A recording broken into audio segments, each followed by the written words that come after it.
All right, cyclists, here it is. So if you're having trouble hinging over to get to your handlebars because you don't think you have enough flexibility in your hamstrings or your glutes or your lower back, here is a way to relieve yourself of that tightness. So we'll start with a test, which is a simple forward fold from Tadasana. So come to mountain pose, which is standing up straight. Feet are parallel and hip width. Shoulder blades are gently down the back and together. Bring the hands to your hip pointers, which are the bony prominences right at the front of your body. And simply start to hinge yourself forward. You can stick your butt back a little bit to make sure that you don't start to flex your spine around your back at all. You want to keep a long, neutral spine here. So come down as far as you can go without feeling resistance. And when you start to feel resistance in maybe your glutes, your hamstrings, your calves, wherever you're feeling it, stop and take a kinesthetic snapshot of where you are in space. So try to feel how far down you've come. And then simply come out of that. And what we'll do next is do a rolling out on the bottom of our feet with the Yoga Tune-Up Original Therapy Balls. They are made of a firm yet yielding rubber, which is also grippy. It has a suede texture on the outside. And that is ultimately what makes the biggest difference between this and other tools like lacrosse balls or golf balls or tennis balls. They can create compression, but they cannot create the shear that these balls create, which is what is the big difference. So we'll be doing our feet again to introduce mobility and extra movement from the foot all the way up, and you can see how that will affect your tightness in the back of your body. So we'll start with one foot. I will bring my foot on top of the ball, and I will simply start by letting my toes drape over the front of the ball and just bring some compression down into that ball. Oh my gosh. The ball is located in between that spot, between the two mounds of my big toe and the rest of my toes.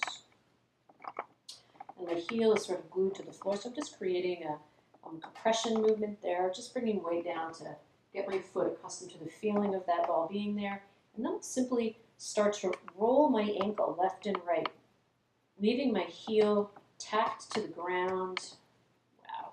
Watching my actual toe bones poking through the top of my skin as I'm rolling that ball. You can do this as quickly or as slowly as you like. You can start to feel things moving around in there. You might feel or find some spots that are a little bit more sensitive.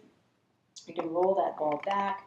You can do this basically up and down your whole foot, creating this arcing motion across the ball. Oh my gosh, that feels so good. And then the second thing that I'll say that you could do is a mowing of your plantar fascia. Your plantar fascia is this big sheet of connective tissue that goes from your heel to your toes.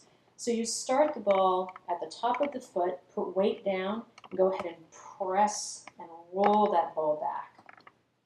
Release, compress, roll forward, and again.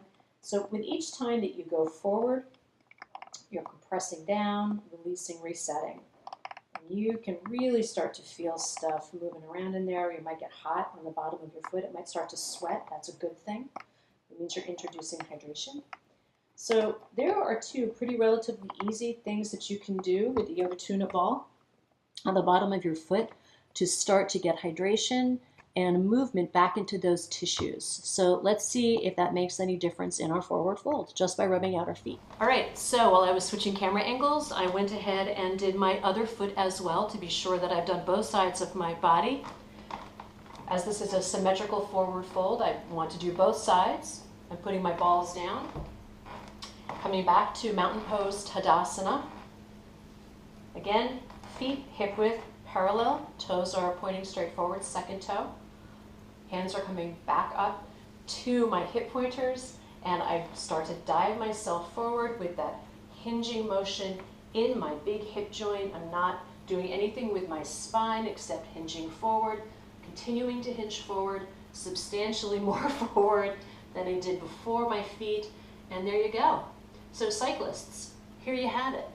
So where you think you might be tight in your hamstrings, your calves, your glutes, I'm not saying you're not, but you can affect massive change in your ability to hinge forward to get to your handlebars simply by doing something as easy as rubbing out the bottom of your feet. Give it a try and see if that doesn't help.